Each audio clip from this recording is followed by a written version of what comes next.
Welcome to Son of a Glitch. Join us as we explore some of the internet's craziest glitch stories. Story 1. I saw something last night like that, and I've been questioning our existence since. My neighbor saw it with me too, so I know it was real. We were watching a satellite go across the sky, right by the third star down the handle on the Big Dipper. The satellite went on by, then the unexplainable happened a second later. It was like the sky glitched out for a few seconds, as if someone smeared the sky with their hand in a particular area, like it was pixelated or had some strange pattern over it, kind of in a striped, flowing square shape. I thought my eyes played a trick on me, but then my neighbor said, "Dude, did you see that?" I couldn't believe she saw it too. Then every hair on my body stood straight up. I was speechless and still am. Are we in a created world? Is this a simulation? What did I just experience? I can't wrap my head about what we saw last night. That's why I'm here. Please enlighten me. Story 2. This was a few years ago. I was sitting in the back seat of a full car, looking out of the window. It was nighttime, and everything was normal. I hadn't been drinking or smoking, I wasn't tired, and I don't take medication. There weren't many stars to look at because we were just outside the city in the suburbs, so I was just staring at passing buildings. Then everything became brighter, and I had this horrible feeling of helplessness and dread that pierced me so deep it made my bones ache. So I looked up at the sky and saw this massive comet/meteor thing screaming across the sky. It was flaming yellow-orange, but mostly green, and it looked really close. Like inside the atmosphere close, T-30 seconds to impact close. I only saw it for 2 seconds before it disappeared behind a building and didn't come back out the other side or crash into the earth. Then everything went back to normal, even the feeling of dread was gone. But I was still freaking out because I saw it. I felt the horror at its inevitable collision with the earth, but when I asked everyone else in the car, no one else did. Not even the person in the passenger seat in front of me, who was also looking out of the window. They all thought I was playing a prank. All of it was weird, but the part that really gets me is that's the most frightened I've ever felt in my entire life. But the feeling was only there for 2 seconds, and then it was gone completely, just like the green flaming thing. I don't have any explanation for this, and it haunts me all the time. It was such a horrible feeling, and no one believes me. I don't even know what it could be. A vision of the future, past even? Maybe just a glitch. Maybe space and time folded, and I saw something floating in space light years away from Earth. Whatever it was, FUCK that. Story 3. Yesterday at 5 p.m., I was playing the new OG map game mode on Fortnite while sitting in a Discord call with my friends. Suddenly, I received a missed phone call from a number with no caller ID. Usually I don't answer calls from unfamiliar numbers, but I was expecting a call from a job I had applied for. Thinking it might be them, I decided to answer.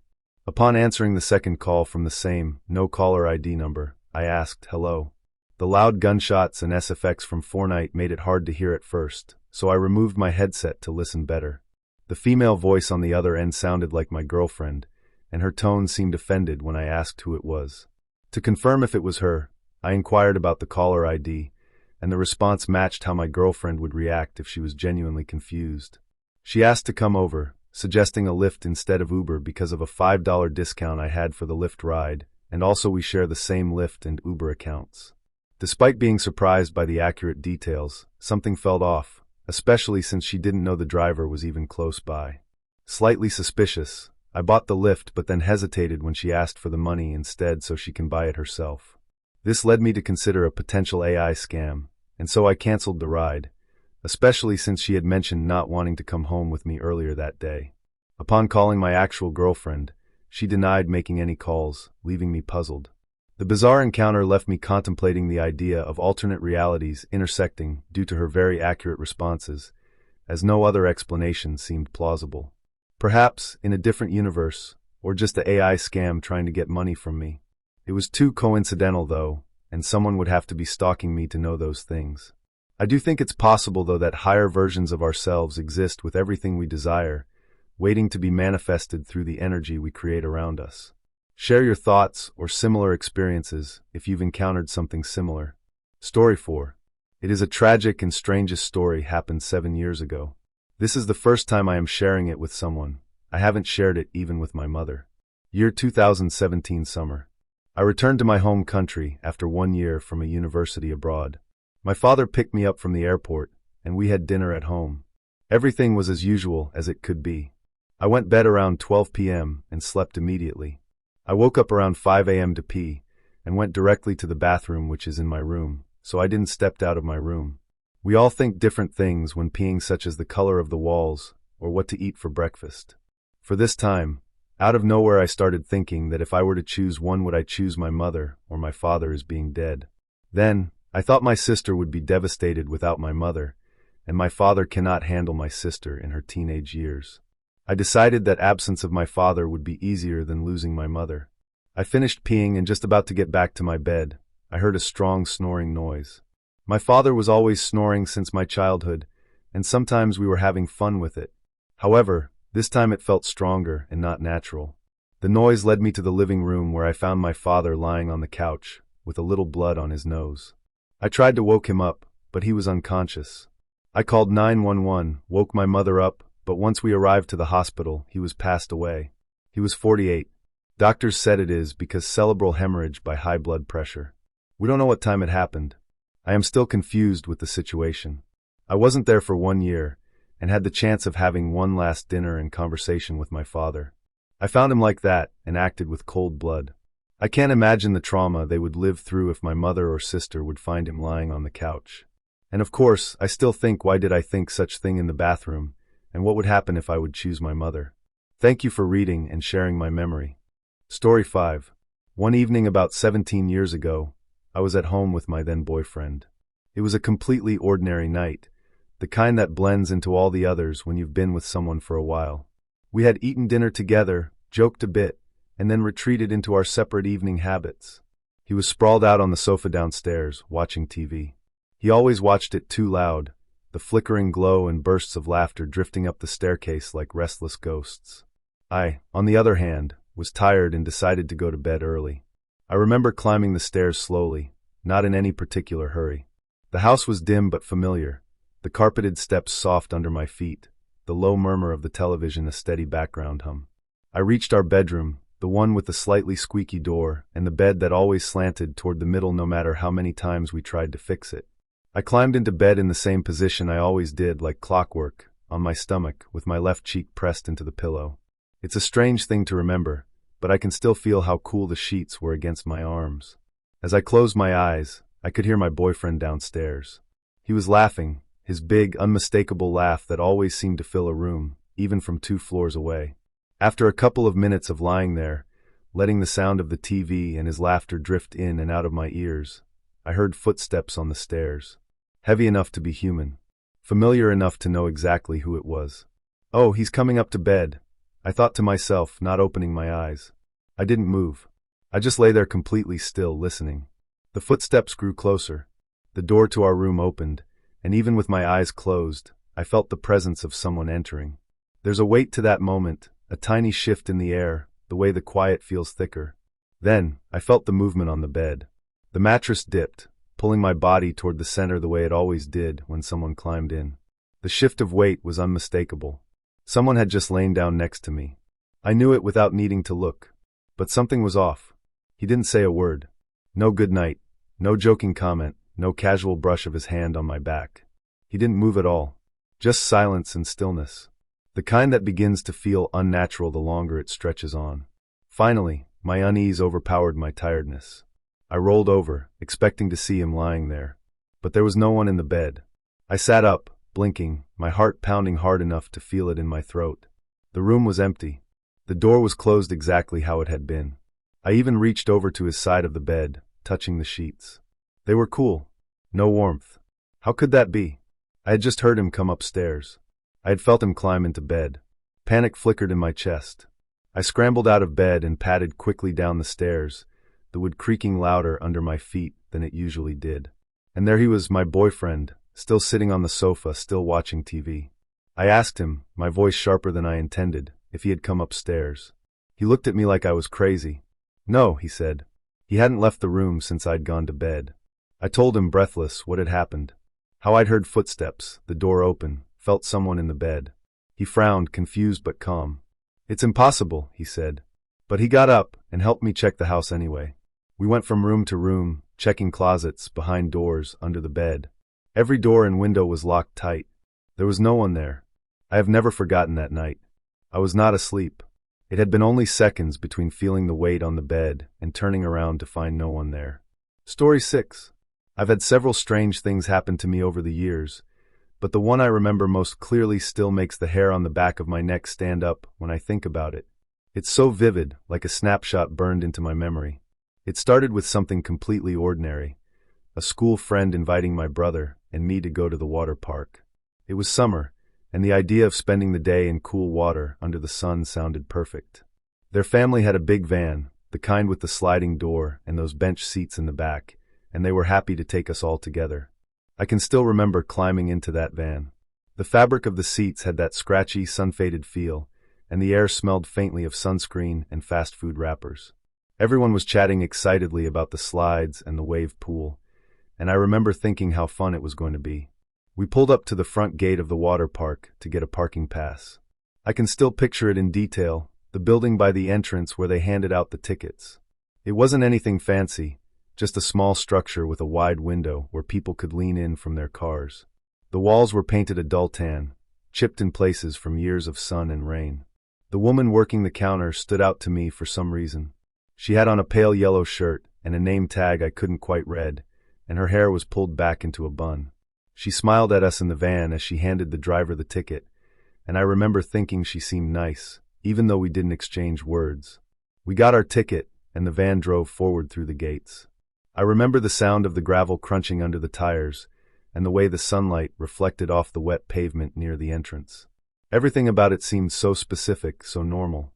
Then I woke up. Just like that. I was back in my bed at home, the light slanting through my curtains. It had all been a dream, one of those weirdly realistic ones you don't think much about once you're awake. I brushed it off and got ready for the day. Later that morning, my brother and I went to our friend's house. Sure enough, we climbed into the exact same van. We sat in the same seats.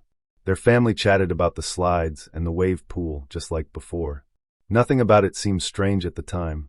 It wasn't until we pulled up to the water park that it hit me.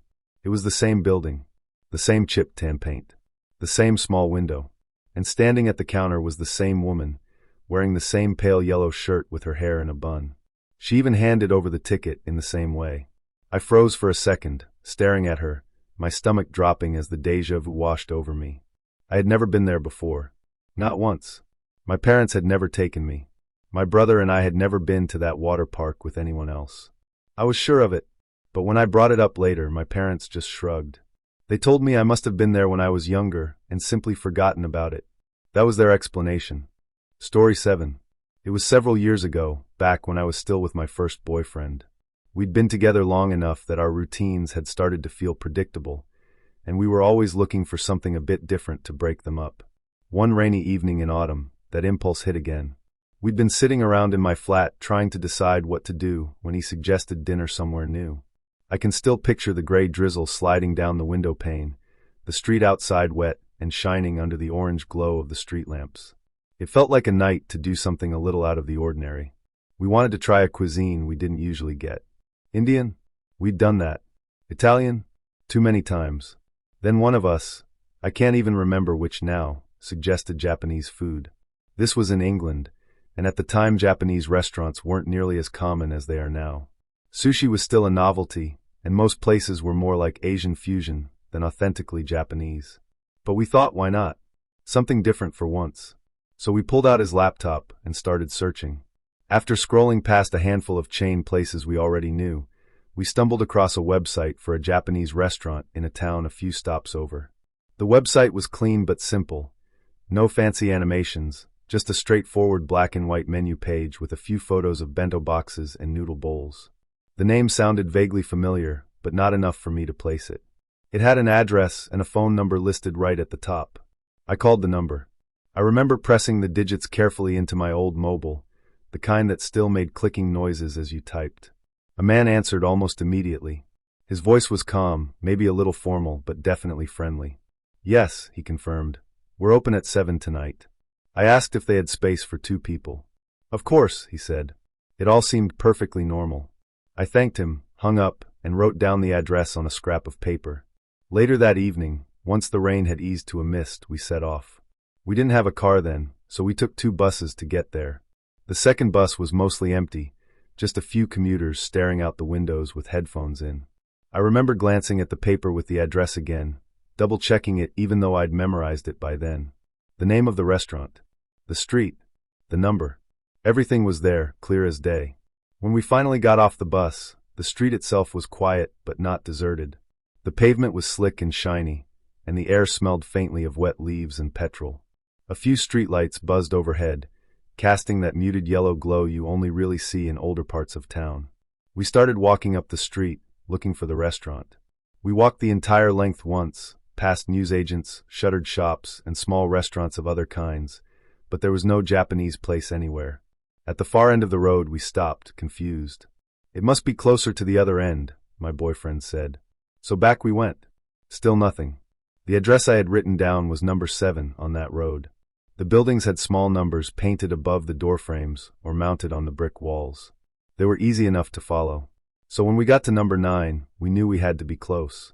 But next to number 9, where number 7 should have been, there was nothing but a parking lot, an empty stretch of tarmac with a low fence and a few cars scattered in it. Next to that, the building picked up again at number 5. It made no sense at all. We crossed the street to check the other side. Buildings 4 and 6 stared back at us, lined up perfectly where they should be. But on our side of the street, the sequence jumped from 9 to a parking lot, then to 5. It wasn't just that the restaurant wasn't there, it was that the address itself didn't exist. I tried calling the number again, holding the phone close to my ear. But instead of ringing, the phone made that harsh single bleep, the one that tells you the call can't connect. I tried again. Same sound. My boyfriend tried from his phone. Same thing. We tried a few more times, pacing the pavement under the weak glow of the streetlights, both of us getting increasingly unsettled. Nothing. I remember the air felt colder all of a sudden, like the temperature had dipped just standing there. We walked back and forth a few times, looking at the buildings on either side, reading the numbers aloud, trying to make it make sense. A part of me was still sure we'd missed it somehow, that maybe it was tucked inside another building or down a side alley. But the parking lot was open and bare. There was no door, no sign, no hint that anything had ever been there. Eventually, frustrated and hungry, we gave up. We walked back to the bus stop in near silence. I remember thinking how strange it all felt, like a scene from a dream you couldn't wake up from. When we got home that night, soaked from the mist and now starving, we ordered Indian takeaway instead. I can still see the containers spread out on the table, korma, pulao rice, naan bread. We opened beers and tried to laugh about the weirdness of it, but underneath it we were both unsettled. And then it got even stranger. While we ate, I pulled out my phone and typed the restaurant's name into Google again. Nothing came up. I tried the exact same search we'd done earlier on his laptop. No website, no cache page, nothing but a few unrelated restaurants in other towns. It was like the page had vanished entirely. We even tried searching by the phone number. No results. The website I'd seen with my own eyes, the one with the black and white menu and the photos of bento boxes, was gone. The phone number I'd called successfully only hours earlier was now disconnected. And the address, number 7 on that road, was a parking lot. I've thought about that night many times since. I've tried to rationalize it, to explain it away. Maybe the restaurant had closed suddenly, and the website was taken down in record time. Maybe the building had been demolished that day. Maybe I wrote down the wrong address, or misheard the man on the phone. Story 8. My brother once got shot in the stomach, and somehow walked away almost completely fine. It sounds unbelievable, but I saw it happen. It was years ago on a warm afternoon. We were outside near the edge of a field, just talking, when there was this sharp cracking sound in the distance, like a gunshot, but far away. For a second, we didn't think much of it. People hunted in the woods nearby all the time. Then my brother suddenly bent forward, clutching his stomach. I thought he'd been stung by something, or maybe just startled. He looked down, and there was this small dark spot on his shirt, like someone had flicked dirt at him. He lifted it up, and we both saw it, a round, red welt just below his ribs. And then, right there on the ground, was a small, dented bullet. It had literally bounced off him. We stood there in shock. I remember the silence. Even the birds seemed to stop for a moment. Then he started laughing, that nervous kind of laugh that comes from realizing how close you came to something awful.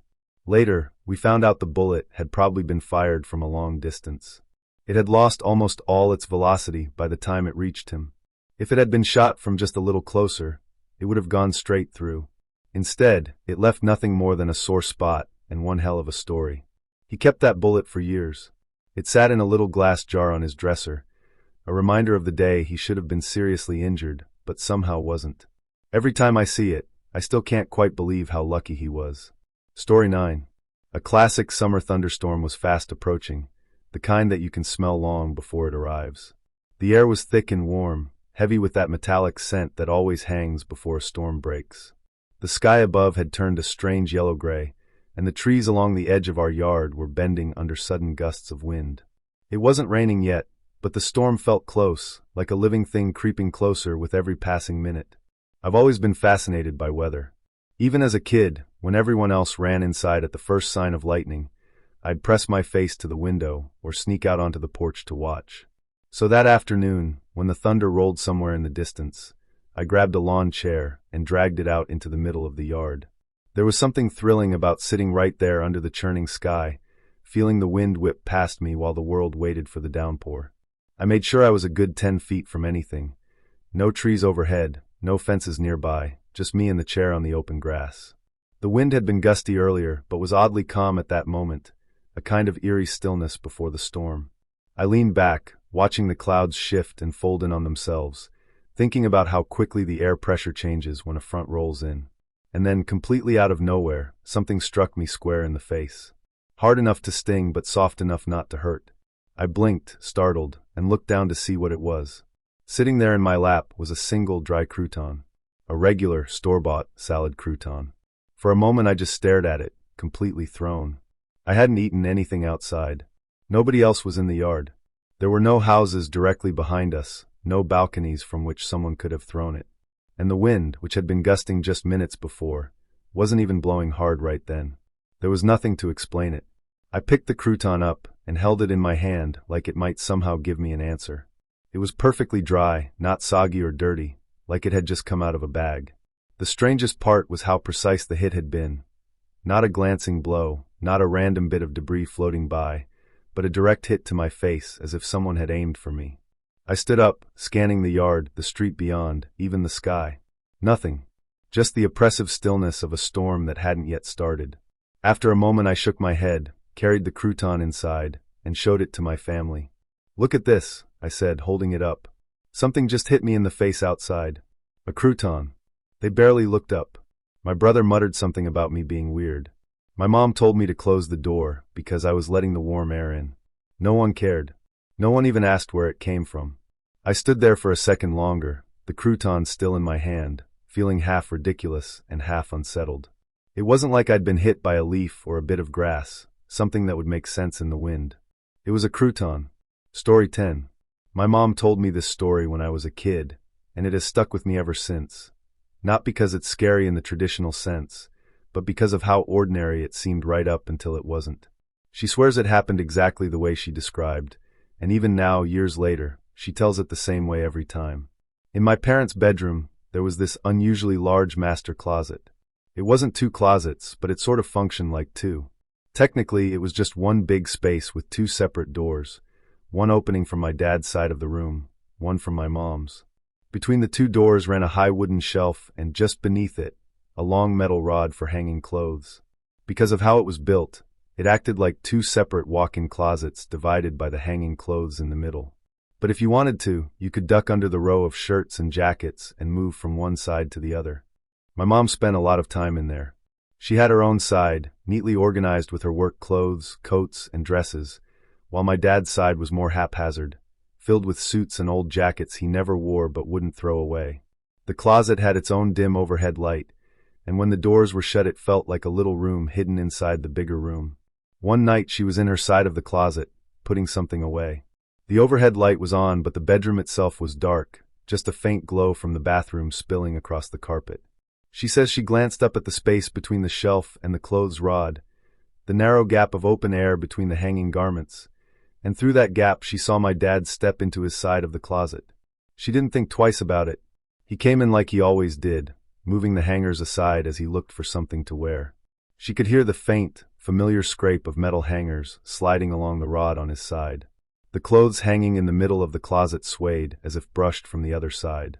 From where she stood, She could see the edge of his shoulder and the movement of his hands through the gap. It was so normal she didn't question it at all. She started talking to him about something random, a grocery list or something one of us kids had done that day.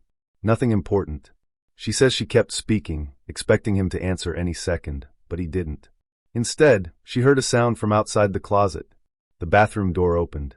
She thought maybe one of us kids had come in, but when she poked her head out of her side of the closet, she froze. My dad was there in the doorway of the bathroom, clearly just emerging from the shower. His hair was wet, a towel slung around his waist. He glanced at her like he didn't understand why she looked so startled. For a moment she didn't say anything. Then she turned back toward the closet, toward his side where she had just seen him. The space beyond the hanging clothes was empty. The hangers had stopped moving. The stillness was total. She swears that up until the exact second she poked her head out and saw him at the bathroom door, she could still see him in that closet. Not just a shadow or an impression, she could see him, hear the hangers sliding, see the clothes sway. It wasn't like she had looked away and imagined it. She had been watching him the whole time. Story 11. My dad passed away in 2013. It was sudden, one of those moments that splits time cleanly into before and after. My mom was completely shattered. For weeks she couldn't even bring herself to sleep in their bed, and when she finally did, she slept on the far edge, like the other half of the mattress still belonged to him. In their bedroom, there's a large walk-in closet, my dad's closet. It used to be his domain. He worked in finance and always dressed the part. Crisp shirts, tailored suits, polished shoes lined up neatly against the wall. The scent of his cologne used to linger in there, a sharp, clean smell that always made me think of mornings. Him adjusting his tie in the mirror, the faint hiss of his aftershave bottle, the jingle of cufflinks. After he died, my mom couldn't go in there. Not once. She kept the door closed for 4 years. Every now and then she'd walk past it, her hand brushing the knob as if she might open it, but she never did. She said she wasn't ready to face the smell, or the sight of his things, or the feeling that he might still be there somehow. Finally, last year, she decided she couldn't avoid it forever. She told me she'd woken up one morning and just felt ready. Or maybe not ready, but resigned. She said it was time to face it. So she opened the closet door for the first time in years. She told me that the moment she cracked it open, the smell hit her like a wave. That same cologne, the one he wore every day for decades, still hung thick in the air, as if he had just left for work that morning. It caught her off guard. She stood there for a long moment, hands still on the doorknob, her throat tight. It wasn't unusual, she told herself. Of course it would still smell like him. His suits were still hanging there, and they'd all been soaked in that scent. His jackets, his ties, even the leather of his shoes probably held traces of it, but knowing that didn't make it easier. The smell was so strong it almost made her dizzy. It was too much. So she turned off the light, closed the door, and walked away. That night, when she was getting ready for bed, she noticed the faint glow under the closet door. The light was on. She cursed herself for forgetting to turn it off, annoyed that she'd have to open the door again. She went over, flipped the switch off, and closed it once more. Later that night, she woke up to use the bathroom. As she walked past the closet, she saw the light was on again. This time, she froze. She knew she had turned it off twice now. She told me she felt her heart start to race, not in fear exactly, but in that unsettled way you feel when something doesn't make sense. Still, she opened the door, turned the light off again, and tried to go back to sleep. The next day, when she came home from work, she saw it again, that glow leaking from the crack under the door. The closet light was on. That was when it really unnerved her. She stood there for a while, staring at the door, not wanting to touch it. Then she went inside, reached up, and unscrewed the light bulb. She said she just couldn't deal with it anymore. The idea that something she couldn't explain was happening in that room. I've thought about it a lot since she told me. I'm not so sure the light was turning on by itself. I have this quiet suspicion that maybe she was doing it unconsciously. Maybe she wanted a reason to open that door again, to step inside and breathe in that smell. Not because she wanted to torture herself, but because that was the only place in the house where he still existed in some way. Maybe turning the light on was her way of keeping that part of him alive just a little longer. As far as I know, the bulb is still unscrewed. She hasn't been back in there since. My wife and I went to visit her last month. She lives in another state now, in that same house, smaller now in the way homes become when the people who filled them are gone. We had dinner, watched a movie, talked about normal things. The closet never came up. And honestly, I never even thought to go in there. Not once. It didn't occur to me to check if the smell was really still there, or if it was just something she imagined, a scent preserved in memory more than air. I didn't think about it until now, as I write this. Story 12.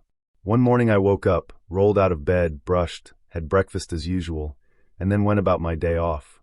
Nothing special. I remember the exact rhythm of it, the cool tile under my feet, the minty sting of toothpaste, the clink of the spoon against the cereal bowl.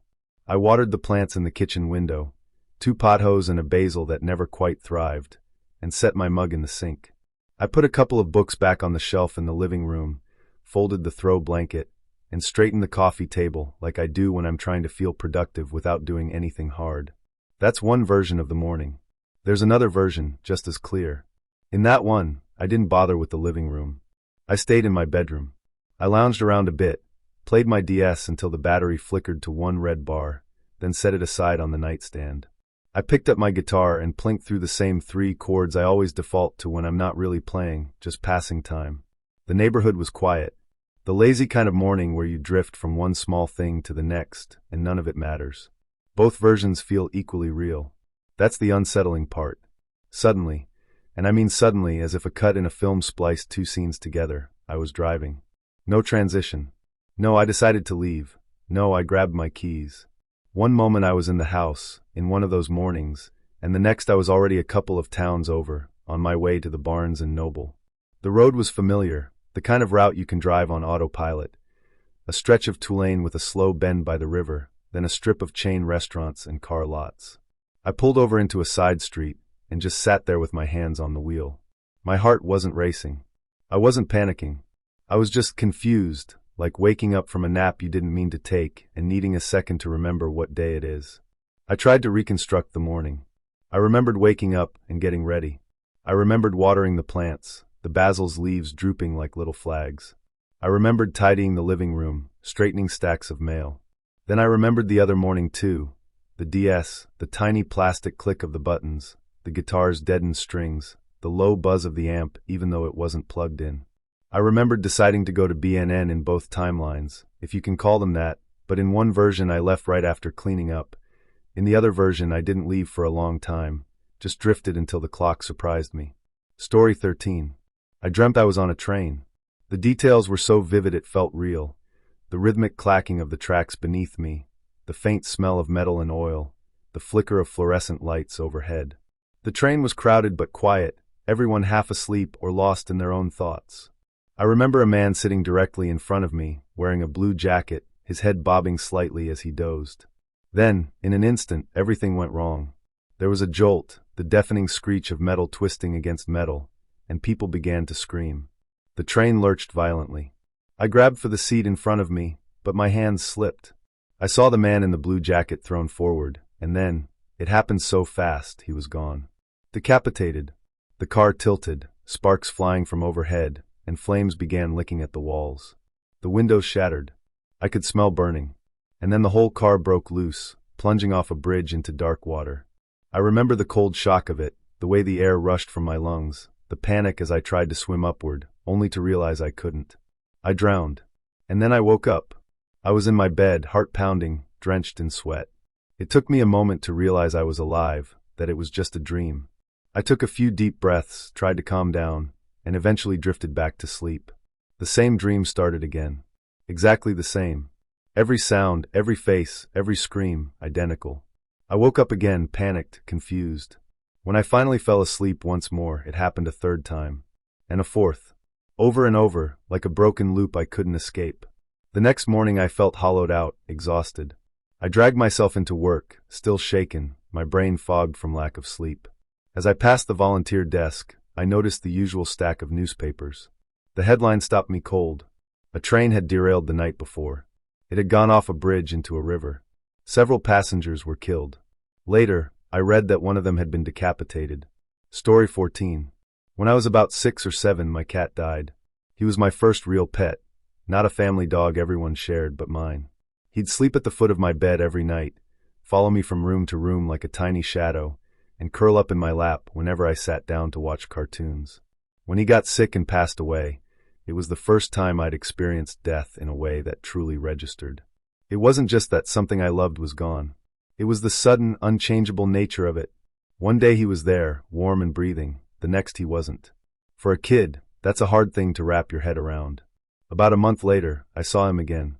I remember it as clearly as if it happened yesterday. I was sitting on the floor of my bedroom, playing with a set of mismatched action figures, when I glanced up and saw my cat walk through the doorway. Not like a shadow, not like a blur, but solid, his familiar gait, tail held upright, whiskers twitching. I didn't even feel surprised. It felt normal, like he'd been there all along. I reached down to pet him, my hand automatically extending toward the soft fur I'd felt 1,000 times. But just before my fingers touched him, he was gone. Not like he'd run off gone. The space where he'd been was empty. It happened a few more times after that. Each time it was the same. I'd catch sight of him slipping into my room, or hopping lightly onto the end of the bed. Sometimes I'd hear the faint pad of his paws on the carpet. Each time, I'd reach out instinctively, and each time he'd vanish the moment before contact. What's strange is that it never felt strange. The fact that he was dead never even crossed my mind in those moments. I wasn't scared or unsettled. It felt like he was just doing what he'd always done, checking on me, wandering through the house. Story 15. I've posted this one before. This happened about 6 years ago. Myself and 3 other friends went to a concert at the biggest venue in Mexico City. One of my friends is a woman. This is important for the story. So, the concert ended, and we agreed on a meetup point outside the venue, so we could pick a cab and leave together. There were about 100K people there, so we inevitably got separated, so we went to the meetup point. We waited for my friend for about 15 minutes when we started to get worried, so we started calling her phone. However, due to the sheer amount of people present at the venue trying to make phone calls, the lines get congested, and the calls won't go out or they won't be received, so we started to get really worried. After another 10 minutes trying to call her, I get a phone call from her. She sounded extremely gloomy and sad. She said, "Hey Sebas Viju, I'm alright, I'm already at my place, everything is okay." I got immediately freaked out as this was impossible. She lived 2 hours away, and not even an hour had gone by. We get super freaked out and try to call her and start flagging some cops down, 'cause being Mexico City, I thought she had been kidnapped. Then, 30 seconds after the call, she comes out of the crowd looking as chilled as she could possibly look. I yell at her, telling her what the hell was wrong with her, etc., etc. The thing is, she looked so surprised at this. She denies having made any phone calls. She tried, but couldn't get a signal. We don't believe her, so we look at her phone, and there was no record of the call having been made. After this, I take my phone to show her the call, and there was no record of the call having been received either. To this day, I have no idea what happened, because the voice on the other end of the phone was hers, and she knew details about me and my name. Story 16. My girlfriend and I were standing on her front lawn one evening talking. We weren't discussing anything important, just chatting about our day, our plans for the weekend, the kind of easy conversation you have when you're comfortable with someone. Mid-sentence, I felt it, a sudden inexplicable sensation to my left. Not a sound, not a movement. Just something. A cold ripple in the air, like the atmosphere had shifted and something unpleasant had stepped into it. The only way I can describe it is evil.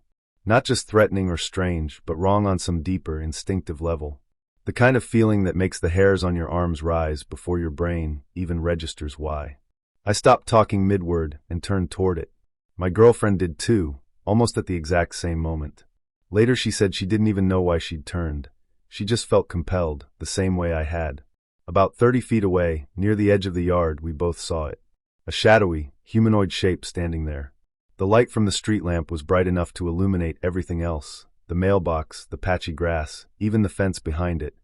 But whatever this was, it didn't look like a person. It was too dark, too solid yet featureless, like a silhouette cut out of black paper and set against the world. She whispered, "Do you see that?" Her voice trembled slightly. She hadn't known why I'd stopped speaking until she looked. I nodded. My mouth felt dry. We didn't say anything else. Without a single word between us, we both bolted for the front door, our footsteps crunching the gravel of the walkway louder than they should have. We slammed the door behind us and locked it. Inside, we stared at each other, breathing hard. Neither of us went to the window to look again. We didn't want to. I still have no idea what it was. I'd like to write it off as a trick of the light or some shadow cast in just the wrong way, but it was out of my sight when I first felt that shift, that sense of something watching us. That feeling came first, the sight second. Whatever it was, we both saw it. And to this day, I can't explain it. Story 17. Back in high school, I did archery. It wasn't a big competitive thing for me, just an after-school activity I'd fallen into and stuck with. Our practices were held at this open field on the edge of town, a line of straw targets set up under a row of creaking trees. The air always smelled faintly of hay and wax from the strings. We'd all stand in a loose row, bows in hand, waiting for the whistle to shoot, arrows quivering slightly as we nocked them. It was a quiet sport in a way, meditative, even when a dozen kids were doing it at once.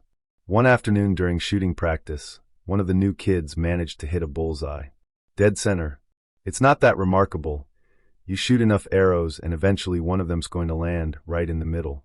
But we were all being nice about it anyway, clapping and murmuring congratulations like it was some major accomplishment. New kid, first time, perfect shot. It was a feel-good moment. I was standing off to the side, bow resting against my leg, just watching. And then something strange happened. A voice spoke in my head. It sounded like me, but it didn't feel like me. Like a thought that didn't belong to me had slipped in and disguised itself. It wasn't loud or echoing or anything, just clear, distinct, and absolutely certain. It said, "Yeah, but Lynn's about to do the same thing." Immediately, without even trying, an image formed in my mind's eye. I saw Lynn, another new kid, a girl about my age, firing her arrow. I could see the arrow's path through the air, the exact arc, the way it would rotate slightly as it flew, and then the sharp thwack as it hit dead center in the bullseye. It was like a memory of something that hadn't happened yet. 3 or 4 seconds later, Lynn raised her bow and drew the string. I watched frozen as she let it go. The arrow flew exactly the way I'd seen in my head. Same speed, same wobble, same perfect arc. It hit the target with a solid thwack, bullseye. Everyone turned and congratulated Lynn now. She blushed, smiling, while a couple of the coaches muttered something about natural talent. And I just stood there off to the side, my bow forgotten, my stomach tight. I wasn't amazed at her shot. I was amazed that I had known it was going to happen, down to the last detail, before it did. It wasn't like a vague hunch or déjà vu. It wasn't me thinking, "Oh, she's lining up well, she'll probably hit it." It was like I'd already seen it, like a replay of a future event. I didn't tell anyone. What was I going to say? "Hey, I just predicted that." It sounded insane even in my own head. So I kept it to myself and tried to shake it off. A month or two later, it happened again. Not at archery practice, somewhere else. I wish I could remember exactly what it was now, but I can't. I just remember that same feeling, the same voice, and the same mental image of something happening seconds before it did. And then watching, almost in slow motion, as reality lined up perfectly with what I'd seen. And then it stopped. It's never happened since. Story 18. When I was younger, right at that strange edge between waking and sleep, something odd would sometimes happen to me. I'd be lying there in the dark, eyes closed, body sinking into the mattress, and just as my mind began to drift, it would feel like a door cracked open somewhere inside my head. I wasn't dreaming yet. It was that moment before dreams, when you're still aware but everything starts to blur. And then the images would start. Not slow, drifting dream images, but quick flashes, like someone flipping through a deck of cards at lightning speed. Scenes, moments, events, rapid-fire projections of things that hadn't happened yet. They were often abstract, hard to pin down, but I always had this sense that they were set in the future. Sometimes it would be as vague as a place I'd never seen before. Other times it felt like little snapshots of something about to happen in my own life. I swear on my life that some of them came true. Not in a dramatic, cinematic way, more like echoes. I'd be walking down a hallway at school months later and suddenly realize the angle of the sunlight, the sound of someone's laugh, the way a piece of paper drifted to the floor was exactly what I'd seen in one of those flashes. Not déjà vu recognition. Story 19. When I was about 13 or 14, I went on a trip to another state with my church youth group. It was one of those long, sleepy drives that seemed to last forever, endless stretches of farmland, old barns leaning against the horizon, the hum of the bus engine beneath us. I'd never been to that part of the country before. None of us had. We were just a bus full of teenagers playing games, listening to music, and dozing off against the windows. Eventually, after hours on the road, we rolled into a small town. I was sitting by the window, chin propped on my hand, when a strange feeling washed over me. The streets looked unfamiliar, but at the same time I knew them. Not just vaguely, I knew them as if I had lived there. I turned to one of the kids sitting near me and said, "There's a post office coming up on the right in a few blocks." Sure enough, moments later, there it was, a squat brick building with a flag out front, exactly as I'd pictured it. It didn't stop there. As we drove deeper into the town, I found myself predicting other landmarks before we reached them. There's a gas station up here on the left. There's a white church just past the corner. There's a diner with a neon sign after the bridge. Every time I was right. I even knew what the buildings would look like, their shapes, their colors, their signs. It wasn't like déjà vu. It was like following a mental map I didn't remember making. The other kids on the bus started to notice. They got a little riled up, laughing nervously, asking me what I'd seen next. But inside, I wasn't laughing. I was unsettled. I still am. Story 20.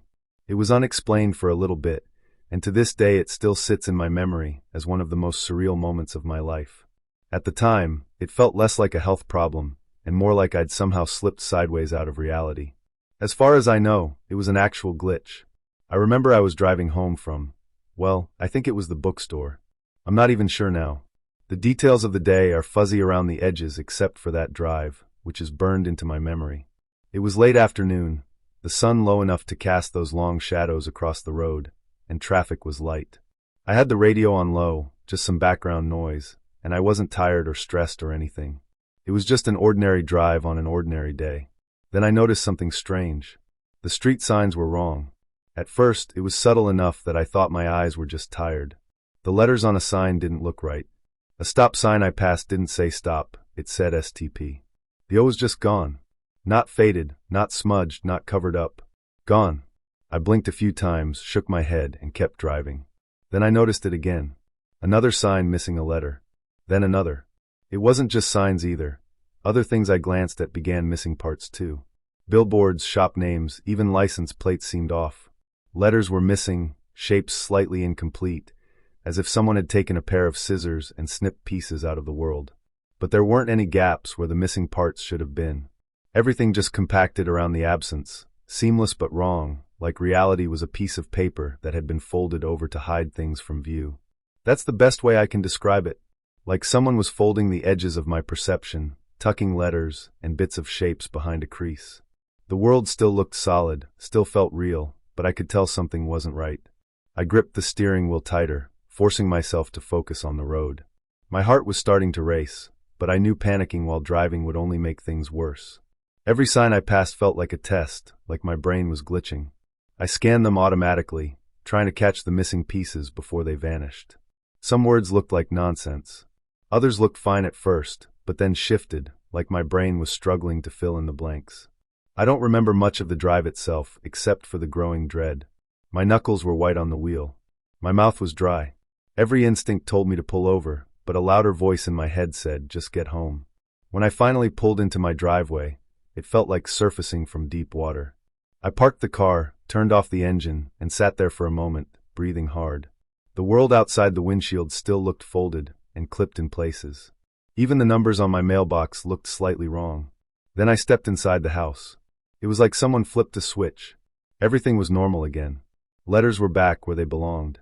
Shapes were solid. My vision wasn't distorted anymore. The sudden return to normality was almost as unnerving as the distortion itself. I remember thinking, what the hell just happened? For a few minutes, I actually wondered if I'd hallucinated the whole thing, if maybe I'd zoned out and imagined it. But then the headache hit. Calling it a headache doesn't even do it justice. It was the worst headache of my entire life. A stabbing, pulsing pain that felt like someone was tightening a band around my skull. Light hurt. Sound hurt. I had to sit in the dark with my eyes closed and just breathe through it. Yep. My first migraine ever. I'd heard people talk about migraines before. The aura they describe. Colors flashing, blinking lights, little smudges or blind spots that impair your vision. I'd heard about nausea, sensitivity to light, even dizziness. But no one had ever mentioned a symptom could be reality warping around you like a broken computer screen. That's what it felt like, a glitch. Like reality wasn't stable, and for a few minutes I'd been allowed to peek at whatever was underneath. The missing letters, the folded spaces, the sense that parts of the world had been clipped away. It was so specific, so vivid, that even now I have trouble believing it was just a migraine. Story 21. Years ago, I was driving home late from work. It was one of those long, quiet drives you barely think about. Headlights cutting through the dark, the same route you've taken 1,000 times before. The streets were mostly empty, and the air had that heavy stillness that comes after midnight, when even the city seems to be holding its breath.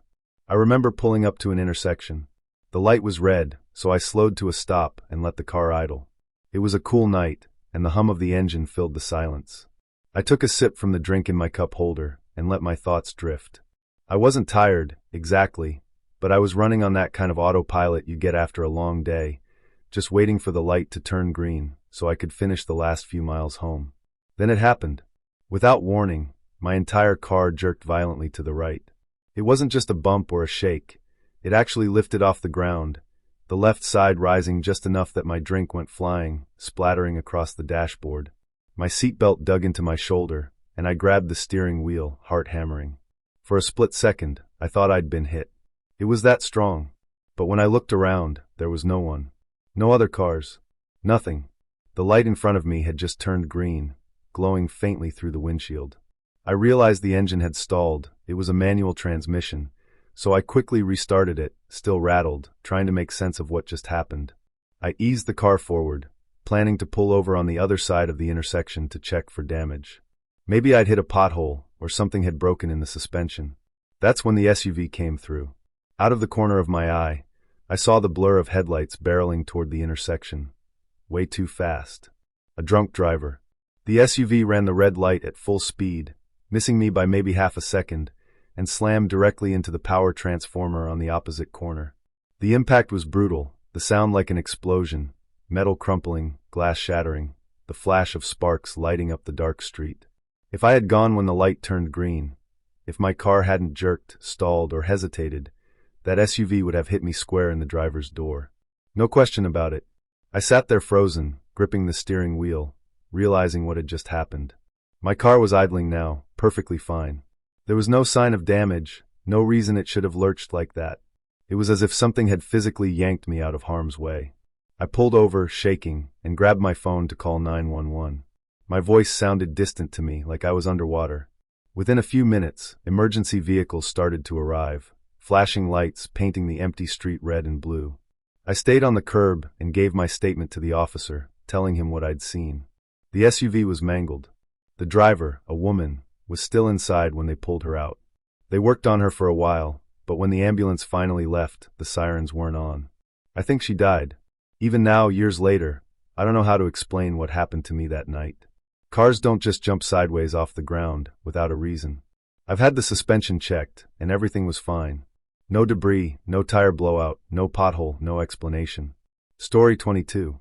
My friend and I were outside one night while he was changing his girlfriend's car battery. It was late, the kind of quiet, still late where the whole neighborhood feels asleep. The air was thick with fog, the kind that swallows sound and makes streetlights look like pale glowing orbs. Even our breath came out in little white clouds, and the only noise was the soft clinking of his tools against the battery terminals. We weren't thinking about anything unusual. Just two guys in a driveway, fixing a car in the mist. The houses around us were dark, curtains drawn, the whole street wrapped in a heavy gray hush. Then it happened. Out of nowhere, there was a flash of white light. It wasn't like a porch light flicking on, or the flash of a camera, or even lightning. It was brighter, cleaner, and it lasted maybe half a second. Everything around us, the car, the trees, the houses, was engulfed in it. For that brief instant, it felt like we were inside the light rather than seeing it from outside. And then it was gone. We both froze, staring at each other. The driveway was dark again, the fog still hanging heavy. No sound, no afterglow, no smell of burning, or anything else to hint at what had caused it. We looked up and down the street. No cars. No neighbors. No lights had flicked on in any windows. Nothing. We tried to come up with explanations. Maybe a transformer blew somewhere? Maybe someone's floodlight malfunctioned? But there was no sound, no pop, no flicker of electricity. Just that silent, blinding flash. Story 23. A few years ago my family and I went out of state to a casino. It wasn't the glitzy Vegas-style kind you see in movies, but one of those sprawling, oddly designed places that's part hotel, part shopping mall, part gaming floor.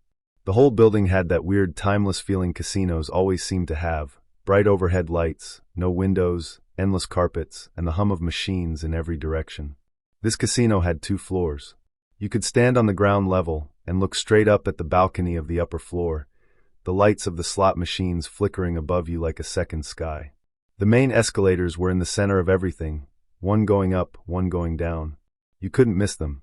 There weren't any side escalators or hidden stairwells that I could see. The bathrooms were on the top floor, tucked away near a cluster of restaurants. At one point, my mom excused herself to go to the ladies' room alone. We didn't think anything of it. She's a fast, no-nonsense person. Usually if she's gone more than a few minutes, it's because there's a line. But after about 15 minutes passed, she still hadn't come back. I started to feel uneasy. I told my family, there were 5 of us all together, and we decided to split up and look for her. I went straight to the restroom first. Checked every stall. Nothing. We all met back at the escalator after a few minutes, confused. No one had seen her anywhere. She wasn't in the restroom, not in the hallways, not by the restaurants, not on the gaming floor. And because I'd been holding her phone for her, I couldn't even call or text her. That's when I noticed a man standing near the ladies' room. He'd been there the whole time I was searching. He wasn't doing anything, just leaning against the wall, looking around. Something about him set off alarms in my head. My brain immediately jumped to worst-case scenarios. Maybe he'd followed her into the bathroom. Maybe he'd hurt her. In panic mode, you don't think rationally. I even checked the men's room, telling myself that maybe he'd dragged her in there, or hidden her in the trash. I know how crazy that sounds now, but at the time my heart was pounding, and every second felt like an hour. We kept searching. The man stayed put. My family reconvened at the escalator again, and we were starting to get seriously scared. Finally, after another few minutes, which felt like forever, my mom appeared. She was coming down the escalator, moving slowly, looking dazed. I can't even describe the wave of relief that washed over me. It was like everything around me clicked back into place. But the relief didn't last long because she looked wrong. Not hurt exactly, but zoned out is the only way to put it. Her eyes were unfocused, her face pale. When she reached us, she said something that made my stomach twist. She said she'd gotten on the escalator, the same one she'd used to go up, and instead of bringing her back down to the ground floor of the casino, it had taken her to another building entirely. A building across the street. She was adamant. She swore she hadn't stepped off the escalator anywhere else, hadn't walked out of the building, hadn't done anything but ride it. But somehow she ended up in a completely different place. Then, just as strangely, she was back where she started, coming down the escalator toward us. I told her that was impossible. The buildings weren't even connected. You had to cross an outdoor walkway to get from one to the other. She shook her head and said she didn't understand it either. I swear on my life there were only 2 escalators. One going up, one going down. That's it. I'd been standing by them the entire time. Nobody had added a secret 3rd escalator while she was gone. Nobody had built a hidden passage between the buildings. It wasn't possible. But there she was, pale and shaken, telling us she'd been somewhere else entirely. We didn't know what to say. My mom just kept repeating the story quietly, like she was trying to convince herself it had actually happened. We left the casino not long after. Story 24. I'm literally just going to copy and paste part of another one of my comments here, because it's still, to this day, the most inexplicable thing that's ever happened to me. I've had a few odd stories, some weird little moments that I still can't explain, but this one tops them all. The other strange stories involve a giant neon-colored broom and an incident with popcorn, but this one has haunted me for years. It started on a completely ordinary winter morning. I was driving with my 2 kids, my son, who was 3 at the time, and my daughter, still an infant. He sat in the very back of the van, in his car seat, and she was in the middle row, in hers. It was one of those cold but clear days. No snow, no ice, just that dry winter air that makes everything smell faintly metallic. Before leaving the house, I remember very clearly trying to get my son to wear his shoes. He was having none of it. You know how 3-year-olds are, stubborn about the strangest things. He screamed bloody murder when I tried to get the shoes on, full meltdown mode, tears flailing, the works. Finally, I gave in and grabbed his boots instead. For some reason, boots were fine. He was completely happy with those. So boots it was. I can see the image of them in my head even now, small, brown, slightly scuffed, with a little zipper on the side. We walked straight out to the van, and I strapped both kids into their seats. It's a short drive, less than 10 minutes to the grocery store. The whole way there, I could see my son in the rearview mirror, happily chattering to himself, kicking his legs a little, boots and all. Everything was normal. Then we got to the store.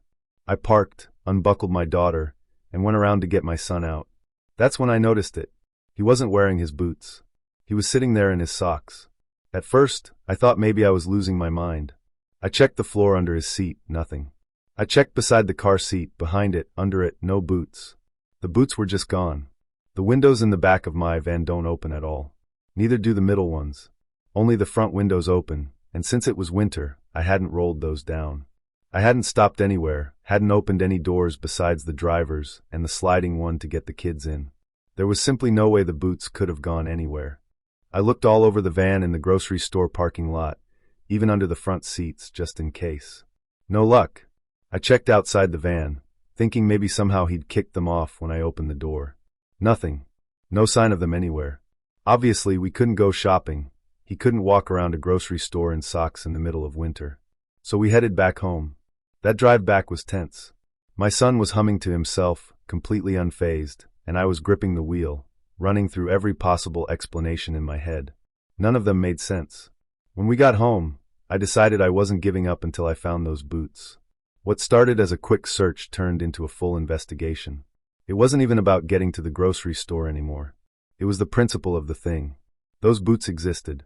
I had put them on his feet with my own 2 hands.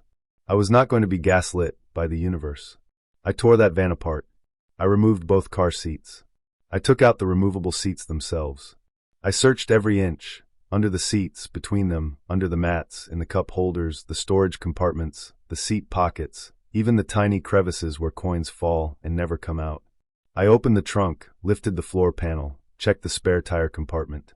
I even looked under the van, thinking maybe they'd somehow fallen out and gotten stuck underneath. Nothing. Not even one boot. I went back and retraced my steps between the front door and the van. Maybe I'd dropped them before we even left. I checked the porch, the driveway, even the snow-free patch of concrete leading to the car. Still nothing. At that point, I was more exasperated than scared. I remember standing in my driveway, holding a baby in one arm, and just staring at the van like it was personally mocking me. I'd lost socks, pacifiers, toys, even a car key once, but never a pair of boots that had been physically strapped onto a child moments earlier. 20 minutes turned into nearly an hour of searching, and still, the boots never reappeared. It wasn't until later that evening, after I'd cooled off, that the weirdness of it really sank in. The doors had never opened. The windows were sealed. The boots couldn't have gone anywhere without me noticing. And yet, they were gone.